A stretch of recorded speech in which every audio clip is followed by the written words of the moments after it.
미가서 5장 2절 말씀 제가 봉독해 드리겠습니다. 베들레헴 에브라다야, 너는 유다 족속 중에 작을지라도 이스라엘을 다스릴 자가 내게서 내게로 나올 것이라. 그의 군보는 상고에 영원에 있느니라. 아멘. 할렐루야. 우리를 사랑하시는 하나님의 은혜 안에서 2021년 12월 22일이 시작이 되었습니다. 오늘도 우리를 사랑하셔서 우리에게 가장 좋은 것 주시기를 기뻐하시는 하나님과 동행함으로 어제보다 더 좋은 복된 날 되기를 예수님의 이름으로 축복합니다. 축복합니다. 오늘 우리에게 주신 하나님 말씀을 통해서 예수님은 약속하신 말씀대로 베들레헴에서 태어나셨습니다. 예수님은 약속하신 말씀대로 베들레헴에서 태어나셨습니다. 이런 제목으로 하나님 말씀을 증거하겠습니다. 사람의 약속은요, 시간이 가면 갈수록 어떻게 될까요? 희미해집니다. 잘 기억 안 나요. 깜빡하고 넘어가고 잊고 지낼 때가 많습니다. 그래서 지나서 아차 하고 생각될 때가 있더라고요. 조금 전에 말했어도 어떻게 해요? 잊어버려요. 그래요. 그래 찰떡같이 약속했는데 정말 개떡같이 어겨지는 그것이 사람들의 약속인 것 같아요. 그래서 그것 때문에 다투기도 하고 그것 때문에 서로 오해하기도 하고 그래서 이제 그것이 사람들의 약속입니다. 그래서 누구는 이렇게 이야기합니다. 약속은 무엇 위해서 있다고? 약속은 지켜지기 위해서 있는 것이 아니라 깨어지기 위해서 있는 것이다 라고 이야기해요. 그래요. 깨어지기 위해서 깨어지는 약속들이 얼마나 많아요. 요즘에 문제되는 이유가 이혼 문제가 많이 이혼해서 문제인데 또 쫓기를 쓸 것 같은데 그 많은 사람들에서 검은 머리가 팥뿌리가 되도록 가난할 때도 후할 때도 아플 때도 뭐 할 때도 내가 당신과 함께 하겠습니다 했는데 그렇게 약속해놓고 신혼여행 갔다 오면서 이혼한 사람, 참 그런 사람도 있다 하더라고. 왜요? 못 맞추거든. 옆 사람하고 맞춰줘야 되는데 못 맞추거든. 다 내 마음대로 하려고 하거든. 제가 자주 얘기하잖아요. 뭐요? 내가 낳은 자식도 내 마음대로 못하는데 남의 자식 내 마음대로 하려니까 그러니까 어떻게 싸우게 되어지고 그래 누구말 성격이 안 맞네. 왜 안 맞아요? 안 맞추니까 안 맞지. 그래요. 그래 약속해놓고 깨어진단 말이에요. 그래 사람 약속은 증인이 그렇게 많은 증인들을 세워놓고서도 깨어지는 것이 약속이에요. 그래서 제가 깨어지라고 이야기하는 게 아니라 깨어져서는 안 돼요. 약속은 지켜져야 돼요. 깨어지기 위해서 약속하는 게 아니라 지키도록 노력해야죠. 그런데 오늘 하나님의 약속은 어떨까요?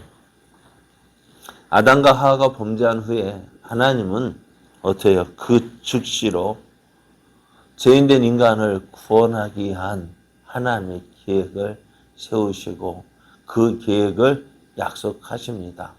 어떻게 해요? 여인의 후손을 통해서 우리를 구원하실 것이다. 그 하나님의 약속은요, 시간이 가면 갈수록 어떻게 해요? 우리는 아담과 하와에게 주신 약속이니까 시간이 가면 우리는 잊을 수 있는데 하나님의 약속은 잊혀지지 않냐고 점점 구체화되어져 가고 있습니다. 이스라엘 백성이 430년이 지났을 때에 하나님이 약속하신 때가 되었을 때 어떻게 해요? 하나님은 그 약속을 이루게 하여서 일하시는 것을 보게 되어져요. 바로의 마음을 강팍하게 하고 그래서 이스라엘 백성에게 더 많은 고난을 고역을 시킴으로 이스라엘 백성이 누구를 찾도록? 하나님을 찾도록 하나님께 부르짖도록 만드시고, 그래서 어떻게 해요? 모세를 부르시고 모세를 통해서 이스라엘을 구원하시는 거 보십시오. 하나님은 하나님의 때가 되어지면 될수록 어떻게 그 약속하신 것들을 더욱더 분명하고 확실하게 나타내시고 또 그 일을 이루십니다. 오늘 하나님도 아담의 후손을 통해서 또 노아의 후손을 통해서 노아의 세 아들 가운데 셈의 후손을 통해서 그리고 아브라함, 이삭, 야곱, 그 야곱의 12아들 가운데 유다 자손을 통해서 그러게 하나님의 뜻을 이루겠다고 말씀하세요. 그리고 결국 다윗의 후손으로 예수님이 오실 것이다 라고 약속을 하십니다. 그리고 하나님의 약속은 시간이 가면 갈수록 어떻게 돼요? 잊어지고 희미해지는 것이 아니라 점점 더 분명해지고 확실해지고. 그리고 오늘 말씀을 보면은요, 예수님께서 약속하신 말씀대로 다윗의 후손으로 오셔요. 그것이 어떻게 성경에 기록이 되어져 있잖아요. 그러니까 예수님이 다윗의 후손으로 오게 하여서 많은 시간들, 고난들 이루어지지 않을 것 같은데 그 끊어질 것 같은 상황에서도 하나님은 그 약속을 이루어 가시는 거예요. 그래서 마태복음에 기록되어진 예수님의 족보를 보면은요, 어쩌면은 어떻게 그럴 수 있느냐? 참 예수님의 족보 보면은 부끄러운 모습이 있을까 없을까요? 예? 있어요. 어떤 일이요? 여인의 후손을 보면 그 성경에 기록되어져 있는 여자의 모습을 보십시오. 유다가 다말에게서 낳은 아들. 유다가 다말에게서 낳았대. 그거 왜 기록하셨을까요? 유다와 다말 사이에 무슨 관계인데요? 시아버지와 며느리 관계. 그리고 기생 라합은요. 또 다윗이 누구에게서? 이름도 안 나와요. 우리아의 아내. 다른 사람의 아내에게서 솔로몬을 낳았다. 그 부끄러운 역사잖아요. 감축이 우리 같으면은 우리 집 양반 족보에 그거 넣겠어요? 안 넣겠어요? 안 넣죠. 야, 우리 집은 양반 집안이야. 부끄러운 거 다 감추고 잘난 것만, 좋은 것만 드러내고 싶은데 예수님은 그 아브라함과 다윗의 세기를 하면서 그 아브라함부터 계속해서 어떻게 해요? 인간의 부끄러운 역사도 그 안에 기록했다는. 그래서 사람들이 이렇게 해요. 야, 어떻게 이런 집안에서 예수가 나와? 이렇게는 이런 집안에서 나오면 어떻게 우리의 구주가 될 수가 있어? 그런데요, 그것이 인간의 부끄러운 역사이지만, 그러나 하나님은 그 부끄러운 인간의 역사 가운데서 하나님의 뜻을 이루어 가고 계시는 거예요. 그래서 하나님의 약속은 저래요. 약속하신 말씀대로 그 부끄러운 인간의 역사 가운데서도 그 인간을 구원하시기 위해서 하나님은 우리 예수님을 보내주신 거예요. 자, 그러면은 예수님이 어디에서 태어나셨을까요? 네? 마구간요? 아니, 동네에, 어느 동네에? 베들레헴에서. 예수님께서 왜 하필이면 베들레헴에서 태어나실까요? 성경을 보면 그때 야곱과 마리아는 어디 살고 있었는지, 요셉이죠. 죄송합니다. 갑자기.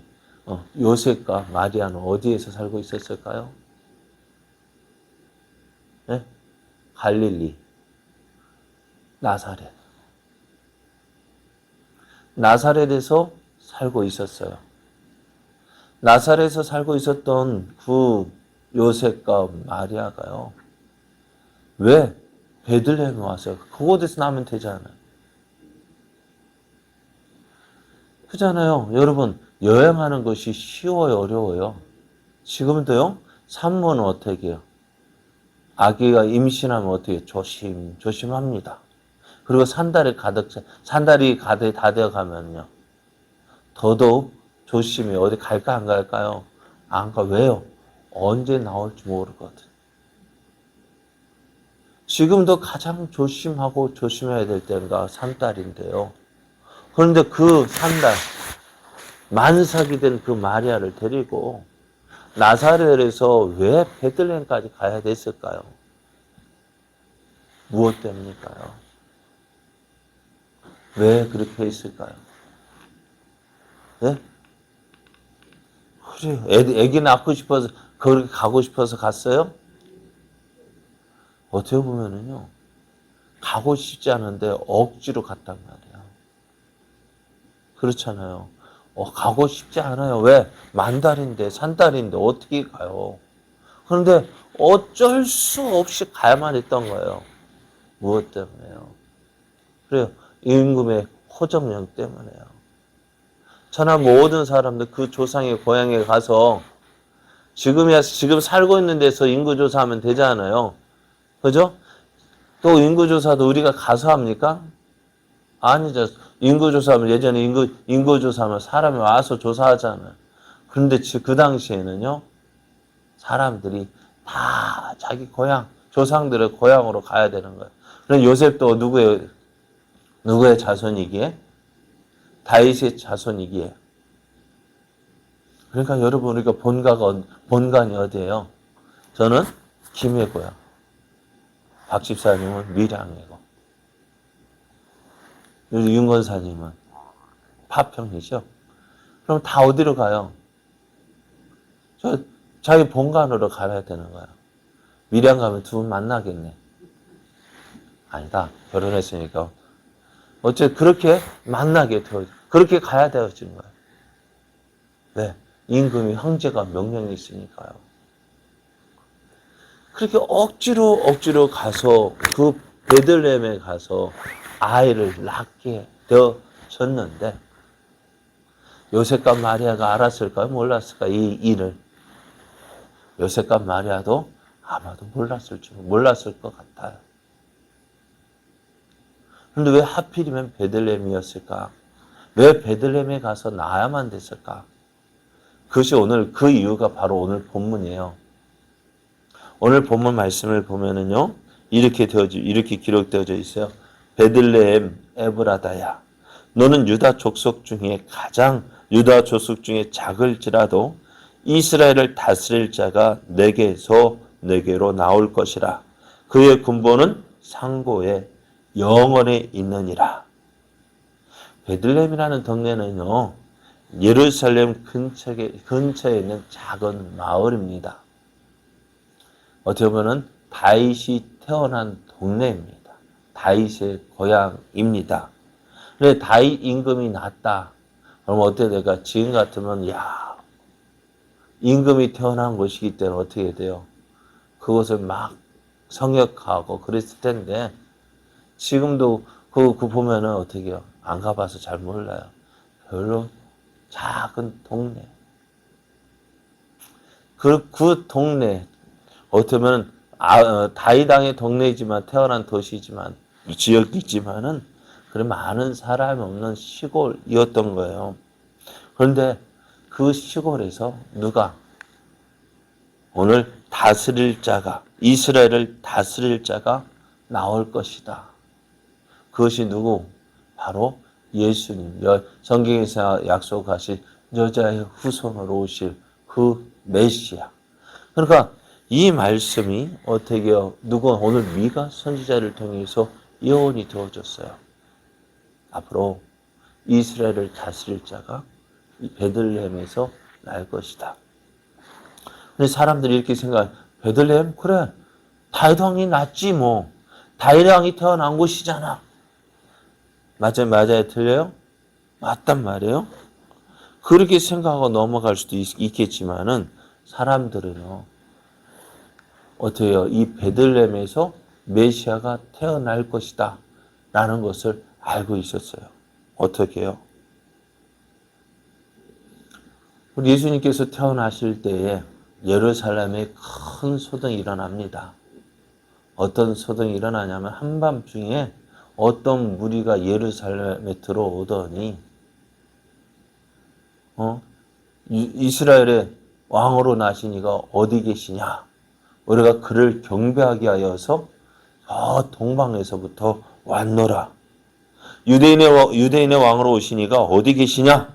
우리가 동방에서 그의 별을 보고 그에게 경배하러 왔다 하면서 막 그 조용하게 한밤중에 조용한 그 예루살렘을 시끄럽게 막 떠드는 어디까지 들어갔냐? 헤롯 왕궁에까지 들어갔어요. 그런데 그 왕궁에서는 아이가 태어났을까 안 태어났을까? 안 태어난 거예요. 그러니까 헤롯 왕이 깜짝 놀란 거예요. 유대인의 왕으로 나신 이가 어디 계시냐 할 때에 헤롯 왕은 어떻게 되었을까요? 조마조마했어요. 왜? 헤롯 왕은 성경에서 약속한 다윗 왕의 후손이 아니거든요. 이듬의 족속입니다. 다시라면 에돔 족속이요. 이스라엘 왕이 될 수 없는 사람이에요. 정통성이 없어요. 그러니까 그 말을 들은 헤롯 왕이 어떨까? 깜짝 놀랍니다. 큰일 났어요? 안 났어요? 유대인의 왕으로 오시니 그분이 태어났다는 소식을 들으니 어떻게 있어요? 큰일 난 거 아니에요. 그래서 어떻게 해요? 대제사장과 서기관들 불러서 야, 너희 왕이 그리스도가 어디서 태어날 거냐 했더니 그때 대제사장과 서기관들이 어디를 이야기했을까요? 베들레헴입니다. 왜? 오늘 말씀을 가지고 오늘 말씀을 통해서 이 사실을 이야기합니다. 베들레헴입니다.